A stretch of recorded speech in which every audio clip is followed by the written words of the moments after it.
오늘 여러분들과 함께 구원의 확신을 점검하라 라는 제목으로 하나님의 말씀 함께 나눠보고자 합니다. 여러분들의 구원의 확신을 흔들기 위한 목적이 아님을 먼저 여러분들께 말씀드려 봅니다. 도전적인 질문으로 오늘 설교 말씀 시작해 보십시다. 여러분들은 구원 받으셨습니까? 아멘. 구원 받았음을 어떻게 확신합니까? 즉 무슨 근거로 구원을 받았느냐라고 생각하냐는 것입니다. 어쩌면 우리가 어렸을 때부터 들어왔던 예수님의 말씀 요한복음 3장 16절을 말씀하실 수 있을 것 같습니다. 하나님이 세상을 이처럼 사랑하사 독생자를 주셨으니 이는 그를 믿는 자마다 멸망하지 않고 영생을 얻게 하려 하심이니라. 여러분, 그리고 예수님의 말씀 요한복음 5장 24절을 조금 자세한 근거로 배우기도 합니다. 여러분 한번 찾아보실래요? 요한복음 5장 24절, 우리의 구원의 근거로 중요하게 설교되기도 하고 공부되기도 하는 성경 구절이지 않습니까? 함께 읽어봅시다. 5장 24절 시작. 내가 진실로 진실로 너에게 이르노니 내 말을 듣고 또 나 보내신 이를 믿는 자는 영생을 얻었고 심판에 이르지 아니하나니 사망에서 생명으로 옮겼느니라. 아멘.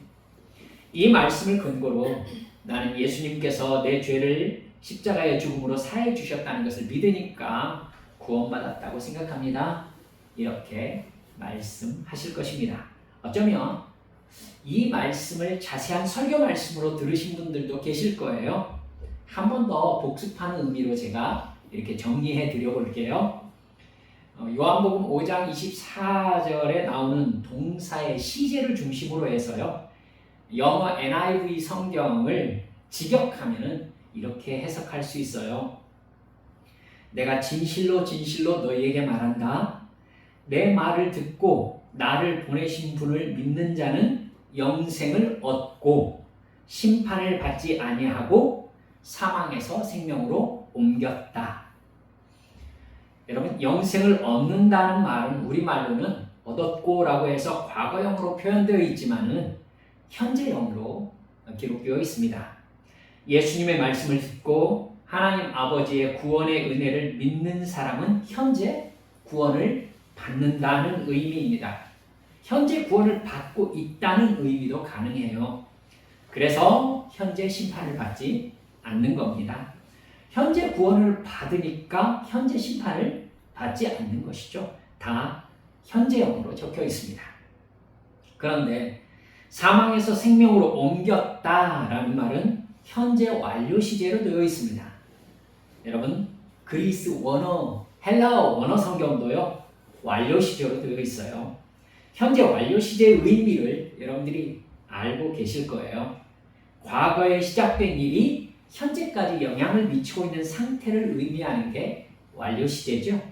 그래서 완료, 경험, 계속, 결과의 의미를 가지고 있다고 여러분 영어 시간에 배우셨을 것입니다.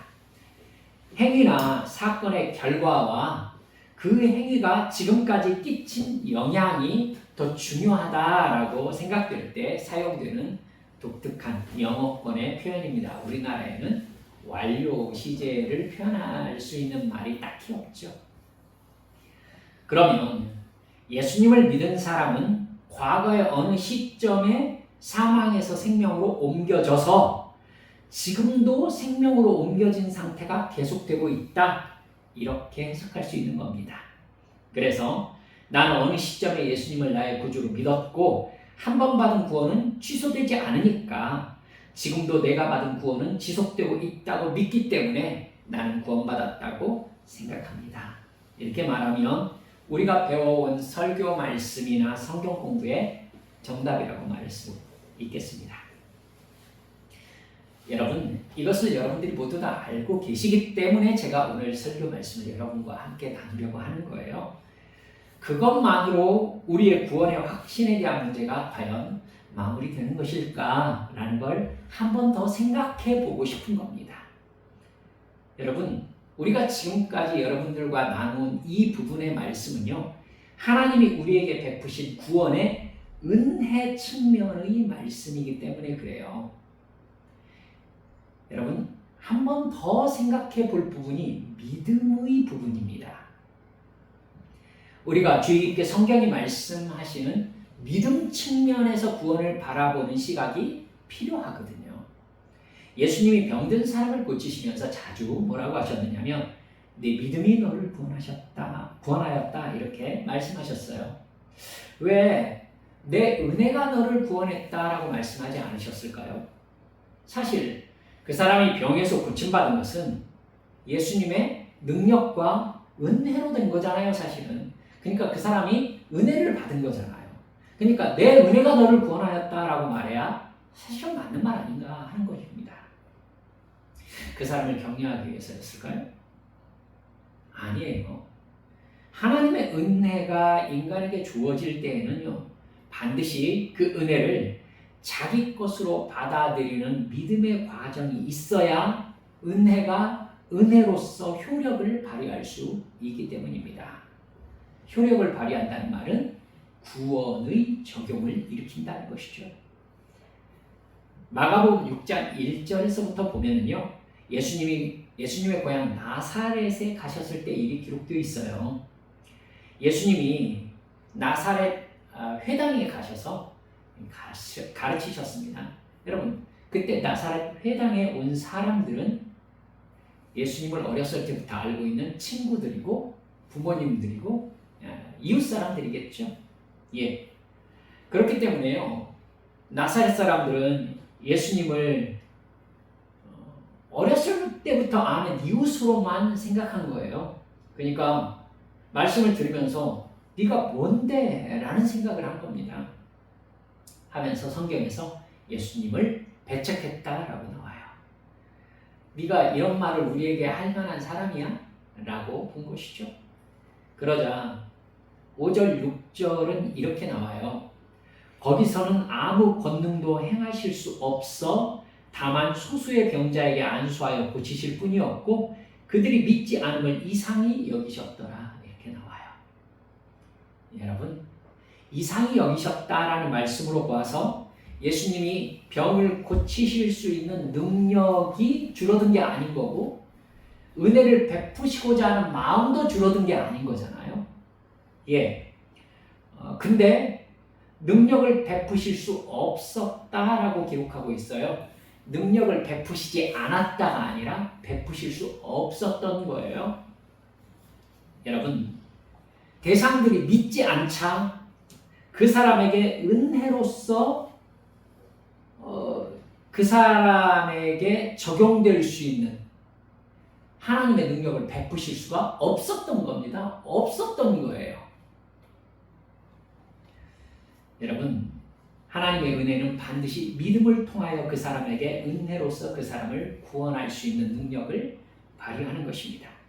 근데 여러분, 여기에서도 우리가 알고 있는 성경 지식이 있어요. 이것도 다시 생각해 봐야 될 부분이거든요. 목사님, 그 믿음도 하나님이 주시는 것 아닙니까? 저는 그렇게 배웠습니다. 저도 그렇게 배웠어요. 에베소서 2장 8절을 말씀하지요. 너희는 그 은혜에 의하여 믿음으로 말미암아 구원을 받았으니 이것은 너희에게서 난 것이 아니고 하나님의 선물이라. 선물이면 받는 거지요. 받는 거고 은혜에 의하여 믿음으로 말미암아. 그러면 믿음을 하나님께서 주신 것으로 해석해야 된다. 이렇게 우리가 이제 배운 것이죠. 여러분, 제가 자꾸 시비를 걸고 싶은 게 아니에요. 더 깊이 생각해 볼 부분이 있다라고 여러분들에게 다시 한번 되새기고 싶은 겁니다.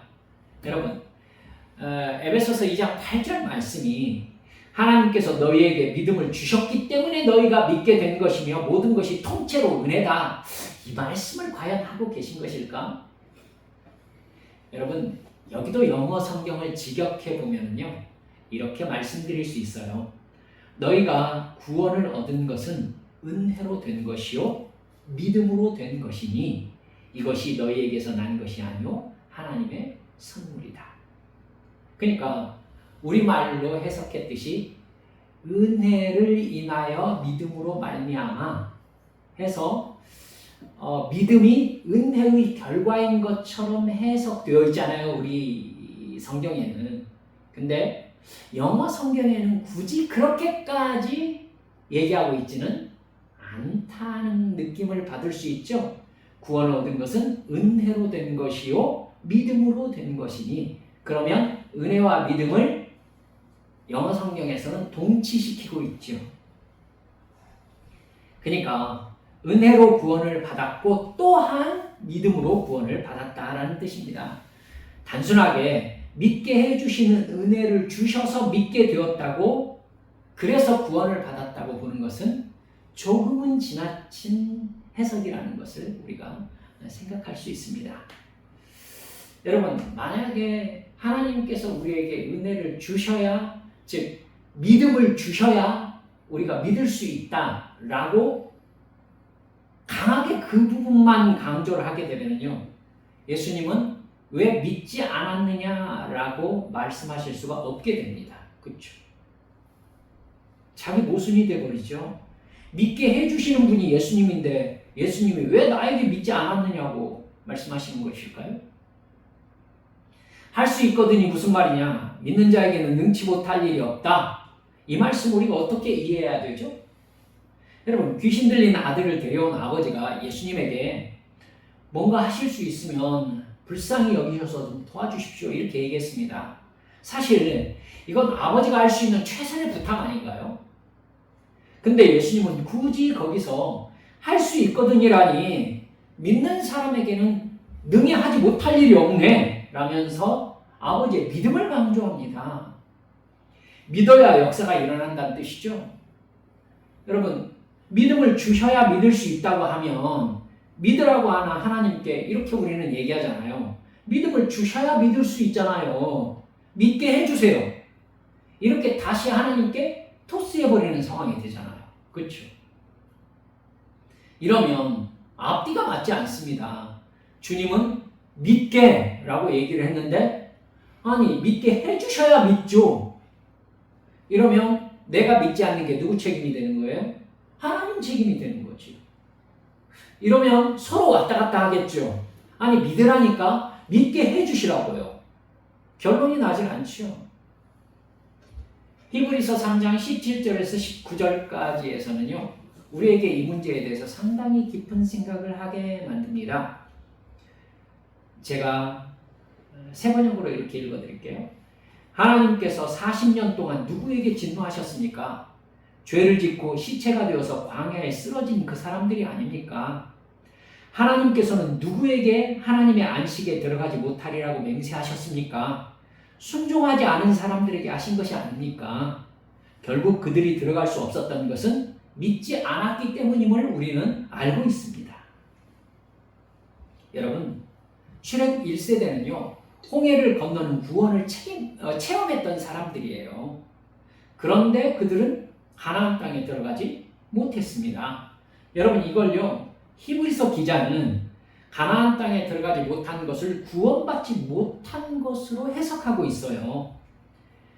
그러면서 그들이 순종하지 않았던 것은 믿지 않았기 때문이며, 그 때문에 광야에서 모두 멸망당한 사람들이 되고 말았다, 이렇게 말씀하고 있는 거거든요. 여러분, 믿음을 주셔야 믿을 수 있다고 그렇게만 생각하는 사람들은 이렇게 얘기하겠죠. 출애굽 1세대들이 믿지 않았기 때문에 구원받지 못한 것이 그들의 책임입니까? 하나님이 그들에게 믿음을 주시지 않았기 때문이 아닌가요? 이렇게 말하지 않겠습니까? 그러니까 그들이 믿지 않은 것은 궁극적으로 하나님이 그들에게 믿음을 주시지 않았기 때문이니까 하나님이 잘못하신 것입니다. 얘기 결론이 이렇게 가는 겁니다.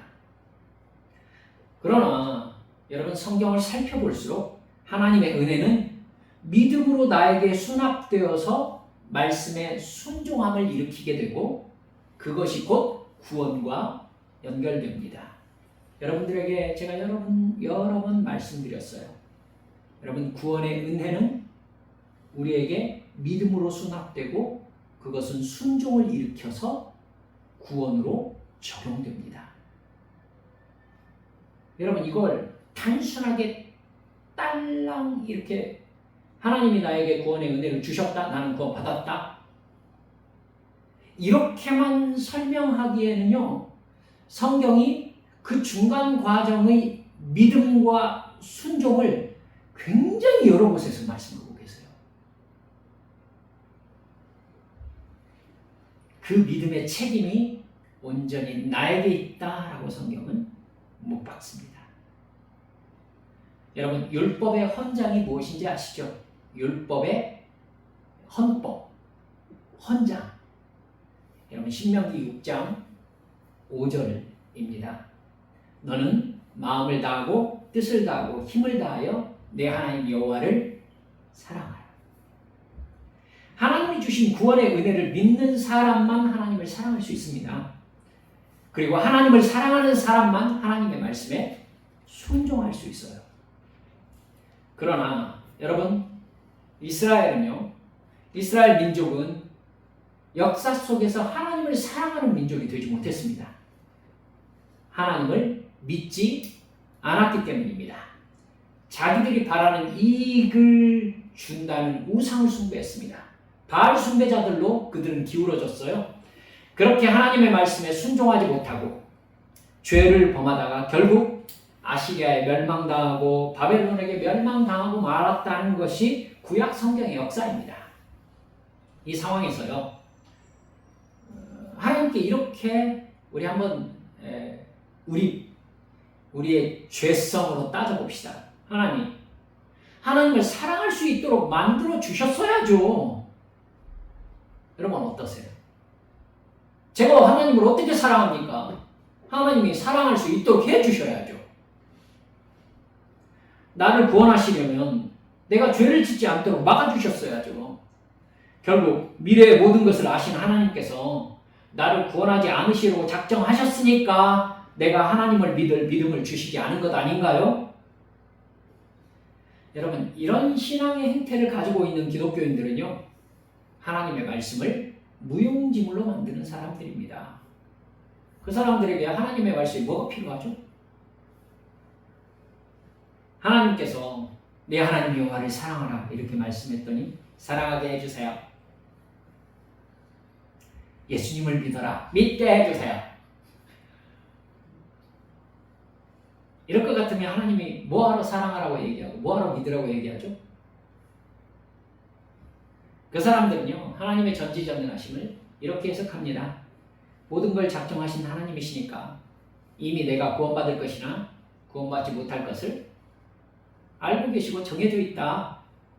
나는 어떻게 살아도 결국 구원받을 거라면 하나님이 믿게 해주실 거다. 구원받지 못하게 예정되어 있다면 내가 무슨 수를 써도 어차피 구원받지 못하는 것 아닌가. 여러분 너무나 잘 알잖아요. 어렸을 때 교회 열심히 잘 다니면서 함께 신앙생활하던 제 친구가 신앙생활에서 막 해이해져 있길래 제가 너 그러다 구원 못 받는다 이렇게 얘기했더니 야 목사가 돼가지고 너 예정론도 모르는구나 하면서 저에게 설명한 내용이 제가 방금 말씀드린 내용입니다. 내가 구원 받을지 받지 못할지는 이미 다 정해져 있어. 하나님이 나를 천국 보내시려면 나를 회개시키실 거야. 그래서 너는 지금 그걸 믿고 마음대로 살고 있다는 거냐? 야, 네가 지금 마음대로 살고 있는 것이 네가 구원받지 못할 사람이라는 증거라면 어떻게 할래? 그러니까 저한테 그래요. 어쩔 수 없지. 어차피 그렇게 정해진 거 어떡하겠어. 여러분 이거 신앙 맞아요? 하나님을 믿고 하나님을 아는 사람 맞습니까? 구원받게 예정되어 있다면 무슨 수를 써서든 나를 사랑하신다고 하셨으니까 나를 회개시키시고 구원을 받게 하겠지. 이야 설득력 있네. 이게 참 사악한 인간의 본성입니다. 하나님께서 믿으라고 사랑하라고 순종하라고 말씀하시는 것이요. 하나님의 갑질로 인식되어 있는 거예요. 이 사람에게. 사람이 하기 싫은 것을 강제로 시켜서 하나님의 권력욕을 충족시키려고 하나님이 그 말씀을 하시는 건가요? 내가 쩔쩔매면서 순종하면 하나님이 기분 좋다 이렇게 하시려고 그러시는 거예요? 하나님 말 안 들으면 다 죽는다고 협박하는 말씀입니까? 하나님의 갑질이냐는 말이에요. 성령님의 감동하심이 없는 사람, 정확하게 말하면 정말 예수님을 믿지 않는 사람은요, 하나님의 전지전능하심과 구원받으라며 예수 믿고 회개하고 예수님을 의지해야 된다는 이 말씀을요, 하나님의 폭력으로 이해합니다. 전능하신 신의 폭력으로 이해하는 것이죠. 그게 사탄의 유혹입니다. 사람들의 마음속에 깊이 잠식되어 있는 사탄의 생각이 뭐냐면 하나님은 폭력적인 신이라는 생각이에요. 하나님 마음대로 한다는 것이죠. 내 상황을 쳐다보지도 않고 내가 뭐 하고 싶은지 생각하지도 않으면서 하나님 마음대로 자기가 시키고 싶은 거 시키면서 그렇게 하지 않으면 지옥 보낸다고 협박한다는 것이죠. 여러분, 하나님을 폭력적인 하나님으로 인식하고 있는 겁니다. 여러분, 어디서부터 시작되었어요? 에덴 동산에서부터 시작되었어요. 아담과 하와는 선악과를 하나님의 폭력으로 이해했습니다. 제가 말씀드리는 의도를 아시겠죠? 그거 먹으면 너희들은 정령 죽는다. 이게 여러분 하나님의 폭력이에요. 왜 먹을 것 만들어 놓고 못 먹게 만드냐는 하나님의 폭력이냐고요. 하나님의 갑질이에요? 아니에요. 하나님은 인간을 사랑하기 때문에 믿으라고 하시고 순종하라고 하신 거예요. 정말 사랑하시기 때문에 선악과를 따먹지 말라고 하신 거거든요. 네가 선악과를 따먹으면 너는 영원토록 멸망당하는 존재가 되고 간다. 여러분, 지옥까지 말씀하지 않으셨잖아요. 영원토록 멸망당하는 존재가 된다. 여러분, 그게 무슨 의미인지 제가 생각할 때는 아담과 하와는 알고 있었어요. 알고 있었어요. 그러니까 너와 내가 언제까지나 행복할 수 있는 방법은 선악과를 따먹지 않는 것이다. 여러분, 사랑하기 때문에 말씀하신 거예요. 근데 사탄이 아담과 하와에게 하나님의 이 사랑의 계명을 뭘로 바꾼 거예요? 폭력으로 바꾼 거예요. 야, 왜 먹지 말라고 했는 줄 알아? 네가 그거 먹고 하나님처럼 될까 봐 그런 거야. 그건 하나님의 갑질이야. 하나님의 폭력이야. 여러분, 네가 그거 먹고 하나님 같은 존재가 되어버려. 사탄이 한 말이에요. 왜 그렇게 하나님의 폭력의 메인 삶을 살아? 너는 네 삶을 살아. 여러분, 하나님의 사랑을요, 누가 이긴가의 구조로, 누가 갑인가의 구조로 파악하는 것 자체가 사탄의 마음이에요. 내가 하기 싫은 것 시켜서 어쩔 수 없이 하는 그 모습을 보면서 하나님이 쾌감을 느끼는 것처럼 인식하게 만드는 거예요. 사탄이. 그런 생각 자체가 여러분, 내가 구원받지 못한 상태에 있다고 증명하는 셈이라는 것을 잊지 말아주시기 바랍니다. 예수님은 우리의 죄값을 대신 치러주시려고 십자가에 죽으셨습니다. 그리고 이렇게 말씀하셨어요. 이제 죄를 짓다가 영원히 그 죄값으로 지옥에 가야 할 네 옛사람은 내가 너를 대신 십자가에서 너 대신 내가 죽을 때에 너의 옛사람은 함께 십자가에 못 박아 죽었다. 못 박혀 죽었다. 내가 너를 구원하려고 너 대신 죽었다는 사실을 믿으면 너는 죄인이 아니다. 영생을 받는다. 하나님의 자녀라는 신분으로 다시 부활하는 것이다. 이제 너는 네 육신의 욕망을 채우며 만족을 누리는 사람이 아니다. 하나님과의 사랑의 관계에서 만족하는 사람으로 변화되었다. 거듭났다. 너는 이 세상에서 하나님의 말씀에 순종하며 살다가 천국에 가게 될 것이다. 예수님이 이렇게 말씀하셨더니 그 예수님께 이렇게 말하는 사람이 있었다고 해봅시다. 아니, 누가 그래 달랬어요? 그냥 내가 살고 싶은 대로 살 거니까 천국 데려가고 싶으면 데려가세요. 아니면 어쩔 수 없죠 뭐. 어차피 하나님이 만드셨으니까 하나님 마음대로 아닌가요? 이 사람은 구원받은 사람입니까? 이렇게 말해 보십시다. 여러분, 깊은 물에서 놀다가 잘못해가지고 빠져가지고 기절하는 사람이 있었다고 해보십시다. 여러분, 사람이 발버둥 치다가 꼬르륵 하고 물속으로 들어가서 기절하는 모습을 어떤 사람이 보았습니다. 아들하고 아버지가 그 모습을 보았어요. 근데 아들은 수영을 너무 잘합니다. 아버지가 아들에게 얘기합니다. 야, 쟤 건져내야지 않겠냐? 아들이 거침없이 물에 뛰어들어서 그 사람을 건져냈습니다. 근데 그 과정에서 그만 아들이 죽고 말았습니다. 제가 만든 얘기예요. 아들이 죽은 아픔을 뒤로 하고 그 아버지가 아들이 구해낸 사람에게 이렇게 얘기했어요. 당신을 구해내려고 제 아들이 죽었습니다. 이제 깊은 곳에 가지 마세요. 이렇게 얘기했더니 그 사람이 이렇게 말합니다. 누가 구해달랬어요? 자기 마음대로 구해놓고 깊은 데 가지 말라야. 나 꺼내놓고 뭐 바라는 거 있으세요? 이러면서 깊은 물속으로 다시 놀러 들어갔다고 해보십시다. 어떻게 생각하세요? 교회에 이런 사람이 진짜 많아요. 자기를 구하고 대신 죽은 아들에 대한 고마움, 아버지에 대한 고마움 전혀 없는 거잖아요. 그리고 그것을 마치 빚 받으려고 문 앞에 서 있는 사람한테 잘 보여야 되는 입장이 된 것처럼 이해하잖아요.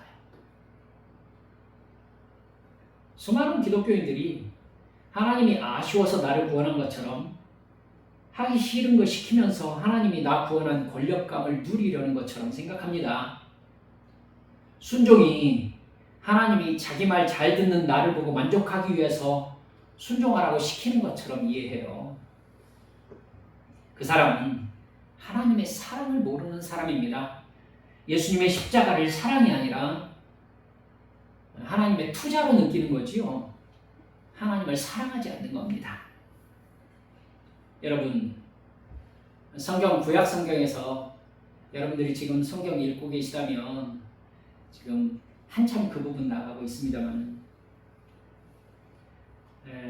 여러분 에스겔이나 에레미야나 뒤에 대선지서 이사야서까지 다 이스라엘 백성들이 우상을 섬기는 것을 간음으로 얘기합니다. 즉 불륜으로 해석을 하고 있지요.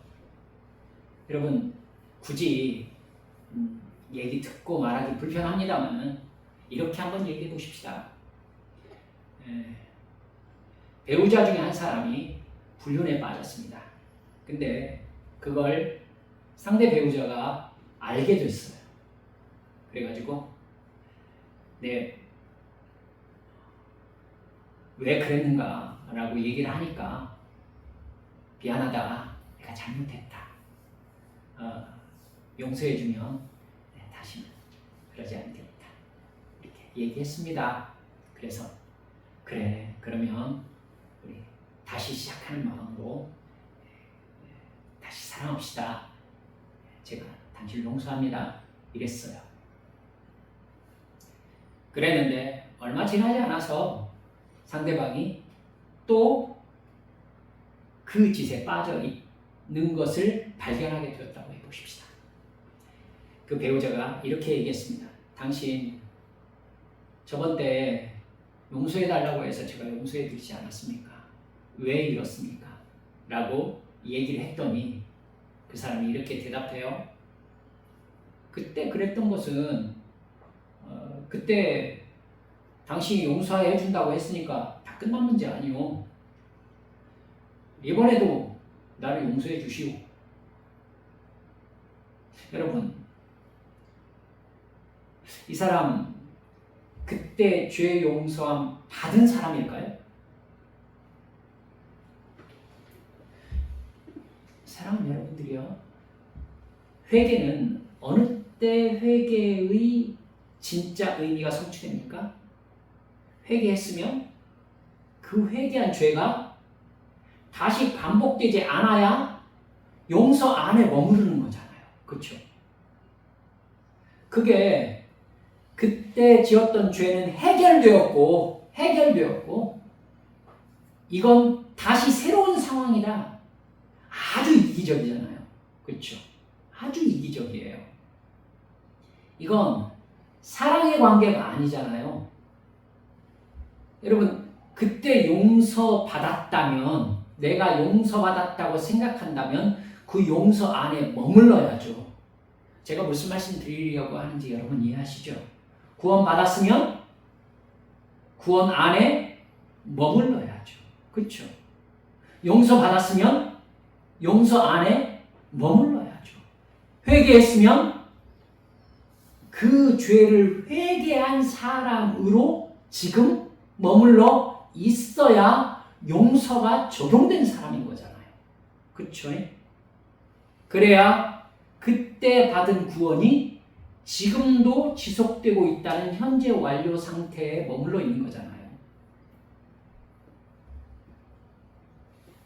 그런데 하나님을 사랑하지 않는 사람은 하나님의 사랑을 자기의 이익의 관점에서만 해석해요.